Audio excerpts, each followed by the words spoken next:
Kakauwi ko nga lang galing sa trabaho. Tapos dumaan ako ng supermarket kanina. Tapos nakita ko to. Black garlic. So, binili ko nga siya kasi nakita ko sa Google, marami daw tong health benefits. So, try natin kung ano yung lasa niya. Post ko na lang yung mga benefits niya kasi ang dami niya. Buksan ko muna.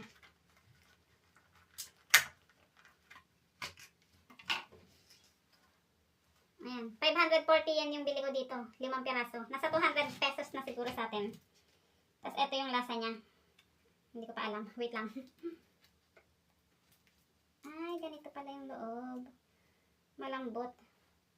May garlic. Ito oh, black. Sayang, may natira pa, mahal to eh.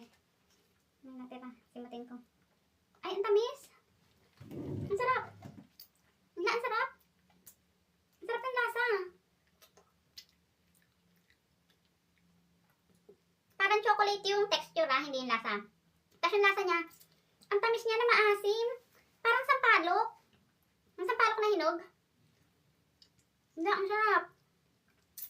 Ang sarap talaga. Try nyo. Madami daw tong benefits. Kaya pala mahal. Wala. Parang pwede ito pang merenda. May nag-google nga ako na pwede daw tong gawin sa bahay. Parang ikaw yung mag-peppermint ng sarili mo. Ilalagay mo lang sa rice cooker, tapos nakatabon siya ng tela, ganyan. Tapos 4 to 6 weeks yata na naka-on dapat yun, yung rice cooker nyo para ma-achieve yung ganitong texture niya. Kaya siguro ganun din kamahal kasi nga matakot sa kuryente. Pero grabe, masarap talaga.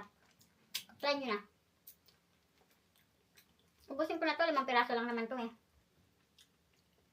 Parang lasa rin siyang shampoo. Yung candy ng shampoo yata yun eh. Hindi ko alam, basta candy. Ang sarap niya.